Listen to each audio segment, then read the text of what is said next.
Hi, I'm Matt McConnell. This is a case analysis for Ford Motor Company, new strategies for international growth. Smart mobility, what is it? Well, it's connectivity, it's mobility, it's automated driving, it's a whole consumer experience, and it's data and analytics. Connectivity, Ford's been introducing what's called Ford Sync. They provide ways to remotely access your car from your phone. I'm sure you see the commercials with people flying into the airport with their cell phones and starting their car so they have a nice warm car to jump into. Um, Not only that, but syncing via Bluetooth so you can play music, do navigation with maps, etc. The mobility part is pretty interesting. That's predictive driving technique. So if I'm trying to look for a place to park downtown Chicago, Ford introduces some technology that says, hey, this is where you need to drive to find the best parking spots. Very interesting stuff. That also includes different car sharing, like people commuting, etc., and so on. Automated vehicles, I'm sure you heard mostly with Tesla. They're probably the biggest player in it.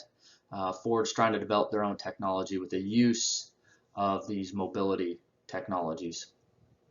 The consumer experience, they have a benefits package so you sign up. It's called Ford Pass.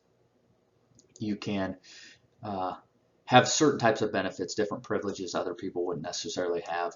And the data analytics piece is really pieces of AI trying to determine what a person's thinking. Being in the tech field is actually a little bit worrisome, but it is very interesting stuff. So on here. Competitors within smart mobility, you're starting to see a lot of people doing it. Facebook, Google, which are your biggest players, but Tesla, I think Uber, Lyft, a lot of these companies are trying to get into this smart mobility realm, specifically with shuttle services and different autonomous driving. I think Facebook and Google have developed their own autonomous cars. Smart mobility was Ford's attempt to start their own company that really had nothing to do with Ford. It was they wanted to be a startup company. They based out of Palo Alto, California, with the intentions of the things on the first slide. They do offer their dynamic shuttle services.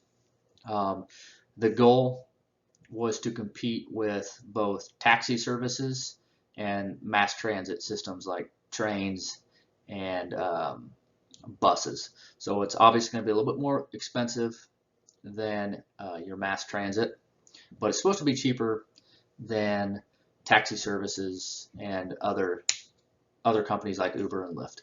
And the way they do that is through their AI, the data analytics. They're trying to predict the best routes based on where people are, best parking based on where everyone's parked, and a lot of that's through these things, these cell phones.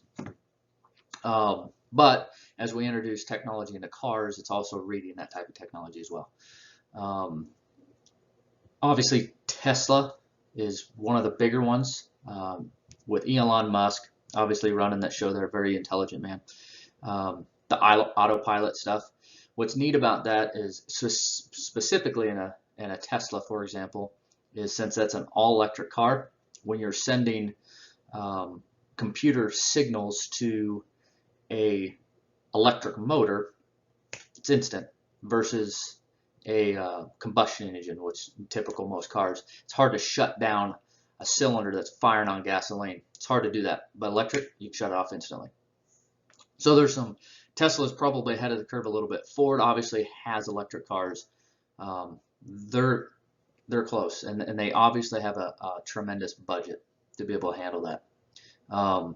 Ford has also purchased some competing companies, mostly in the tech tech realm, especially on the smart mobility, since it is a tech company.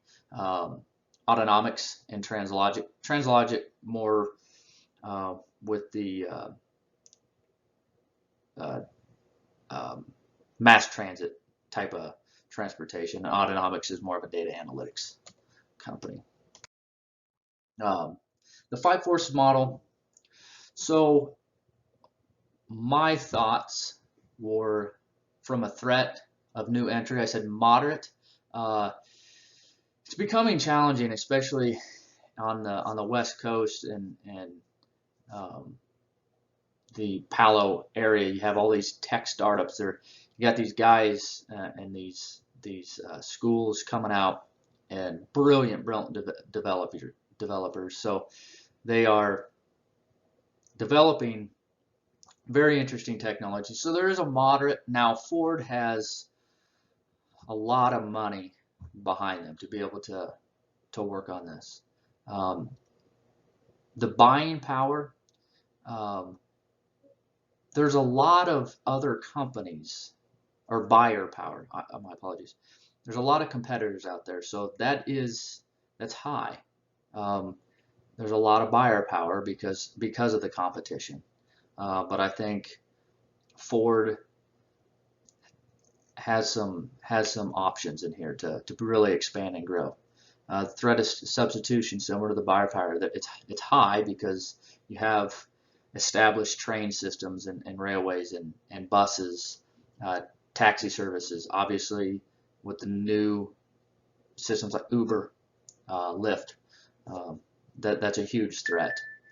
Um, supplier power, that's low. They're backed obviously by Ford, giant, one of the big three, and they have a huge supply of resources.